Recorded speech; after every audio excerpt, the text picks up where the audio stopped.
When Douglas Murray in Joe Rogan Experience having an argument with Dave Smith and Joe Rogan, he came up with an argument that unless you are in the area, and he was referring to the war between Palestine and Israel, he said that if you are not there in the real territory where the war is happening, then you are in no position to give an accurate account, and you cannot give an opinion. You can still give an opinion, I mean, but the valid opinion and knowing the reality, it is really difficult if you are not in the area. And that is my argument as well when it comes to talking about a country where you have never been. On top of all this, Pakistan and India are the countries where if you are not there, if you have not if you were not born in those countries, and if you were not raised in those countries, and if you did not go to schools over there, and you have not read the textbooks and the fake history on both sides, and the way the politics operate over there, it is very hard and very difficult for you to make an argument or to give your opinion about it. And the recent scenario which happened is like the war between India and Pakistan has intrigued a series of discussions, and people are talking about it everywhere. And you know what? On top of this, all the American podcasters like Patrick and Joe Rogan and all the others too, and they are giving an expert opinion about India and Pakistan war, and they think that the two nuclear powers are at each other's throat, and there is going to be a problem in the region if a nuclear bomb goes off. And when I look from outside, being a Pakistani who spent most of his life in Pakistan, and I was raised in Pakistan, and I went to government schools in Pakistan, and I studied all those textbooks with fake history of Pakistan. Like we are told that the war of 65, we won it against India, and 71, we won against India, and then the Kargil war, we again won against India, and now this war, which is a 3 days war, it happened, and we are told that we won this war too, and now this is going to be a part of the textbook. Like 65 war, we all know Pakistan never won that war. 71 war was a real loss. Like the country divided into two. Bangladesh came into existence after that war, and more than 90,000 soldiers ever in the history of mankind surrendered at one time. And how can you call it a victory? And I was in Pakistan at that time when the Kargil war happened. And in the beginning, Pakistani media, Pakistani intelligence, and Pakistani military, they denied that they were involved in Kargil war. They said that those were terrorists and militants, and they were not Pakistanis. And in the end, when the war started to escalate, Pakistani Prime Minister was here in the time of Bill Clinton, and Bill Clinton was not, I still remember, Bill Clinton was not even shaking hand with Nawaz Sharif, and he said, like, go back to Pakistan, first pull your troops out of there, because they are your troops and they are not militants, or maybe your troops are militants. And then in the end, when that war ended, which war which was denied by Pakistani media and Pakistani army and Pakistani political system, that war in the end was accepted as a war. And then not only that, the highest medals were given in that war for bravery to some of the officers and soldiers who participated in that war. So the war of Kargil in the beginning was rejected and denied, and then in the end it was accepted that we were there, and then they said that we won the war, which was again a big lie. So when people like Patrick and Joe and all the others, when they make comments about it and show a lot of concern, I understand their concern, because they're sitting here and they really don't know what's happening over there, and what is the philosophy of all those wars and all those battles and activities going on over there. These two countries at each other's throat since the beginning of the independence in 1947, and they try to destabilize each other, which is a normal thing, and it keeps happening all the time. So these two countries are at war with each other. It's not like the Cold War that the United States had with the USSR after the Second World War. It's more than that. They are physically engaged. India is engaged in Pakistan, in Balochistan area, in Khyber Pakhtunkhwa in the northern area through Taliban's, and Pakistan is always active, is always active through terrorist groups in Kashmir and other parts of India. So, but the real perspective, in my opinion, is that when you look at it, you see that historically speaking, when emperors and kings, they did not know what to do to win people's heart, they always declared a war campaign, and then they went to wars and come back home with victories because people love victory, and they knew this psychology, and this caused a kind of diversion. Like if you are failing as a leader of the country or as a leader of a group, and you come back with a victory, the people start celebrating, and then you spend money on them, and then you give loot to them. But the modern war is different. Then you spend money here in modern war, but you don't have any fortunes that you bring back home. So it's like totally different from the wars in the past. It reminds me of the time when the Roman Emperor Caligula, when he was failing and people didn't like him and the Senate didn't like him, he arranged a campaign to conquer Britain. And he never went to Britain. And then he just pretended that he was in Britain, and he came back and he chose some of his soldiers who looked like Brits, and he dressed them up as British soldiers or British looking people.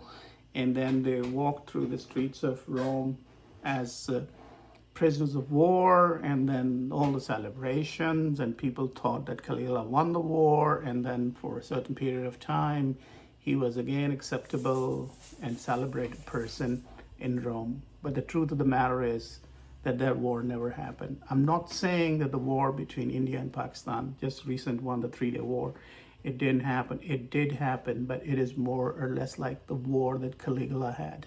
And this time we did not have one Caligula. We had two Caligulas, one sitting in India, whose name is Modi, and the other Caligula is sitting in Pakistan, whose name is General Asim Munir. Now, Modi has an election coming, and he wanted to do something so that he could win his next term. And Asim Munir and the whole military, because of all the campaign that Imran Khan and PTI and his people ran against him, military has lost all its reputation. People who loved military in Pakistan, despite that military had always been intervening in Pakistani internal affair and foreign affair, and we all believe that its democracy in Pakistan is run by the armed forces, and that's very true. Like how many martial laws we had, we cannot count them. So many of them. And right now in Pakistan, we have the worst kind of martial law, where the martial law is not announced, but democracy is being controlled by the military officers. And then Imran Khan was one leader, not a very favorite of mine, but I believe that he was the one who actually was brought by military to rule the country, and he failed, and then he got rogue. He went rogue. He stopped listening to military, and he started grilling military, and then military felt that, okay, we need to get rid of this person. So they got rid of him. They put him in the prison. But in the whole process, that's a different discussion. Maybe we can talk about it some other time. But in the whole process, military lost all its reputation, its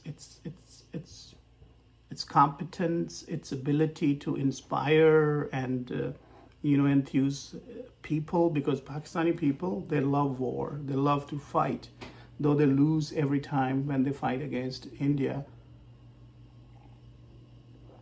They still love it because they think that it's a war, it's a battle between Islam and the infidels, and when it comes to the battle of faith, and the very idea of jihad, then it's very intriguing, it's very exciting to all the Muslims to go to war and get killed because they think that they are securing their place in Jannah.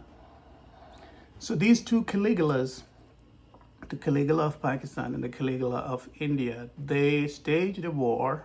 Of course, a little bit of the war happened. Some of the destruction also happened. Some people were killed before the war started, and then some attacks happened in Pakistan, and then the social media came into play. Like every time I open social media and I look at Pakistani social media and Pakistani TV channel, they are full of shit, man. You really don't know what's going on. And the whole controversy of J-10 of Chinese origin planes shot down Rafale and India denying it, not denying it. This is all like creating a big hype. And Pakistanis are so good at creating hype. And we know that Twitter and keyboard warriors were used in the time of PTI very successfully, and those people that never existed. And I was listening to Joe Rogan Experience the other day, and he was telling, like, he gave a certain percentage, which is a very hefty, healthy percentage of people on Twitter which actually don't exist in real, and those are fake accounts. So Twitter is against India, or Indian Twitter is, I don't say Twitter is against India, I mean, like Pakistani Twitter is shooting more missiles at India than Pakistani Air Force. So, but in the end, I would say, like, the real losers in this war are the people of India and Pakistan, because they don't know what to do. They are excited about the war and they are afraid about the war, and they are trying to draft something out of it. And on one side they are celebrating, on the other side they don't know what's going on in reality. But the truth of the matter is that there are two winners. It's not India and it's not Pakistan. What are the two winners? On one side, Modi won the war because he is going to win the election. And General Asim Munir and company, who's the chief of army staff, he won his battle against the people of Pakistan and the politicians of Pakistan, and he got his reputation restored. So these are the two winners. So these are the two Caligulas who ultimately won this war, 3-day war between India and Pakistan. The ultimate losers are the people of Pakistan. So when Western media talks a lot about India-Pakistan war, and they talk about Kashmir, and they talk about what is at stake, it makes me smile, because I know that India and Pakistan, 80% of the activity in the war, in the battle, in the social media, it's fake. It's WWE. But you know, even when WWE people die, like Owen Hart died, like people break their legs sometimes when they do all those kind of freaky stunts. But still, it's fake wrestling. It's called fake wrestling. Sometimes some wrestlers, they trespass, they go from WWE to UFC, win, lose, come back to WWE. But WWE definitely it's an entertainment, and Pakistan and India war is also an entertainment. Many people would think that I am not taking it very serious, but I know what is at stake. I know what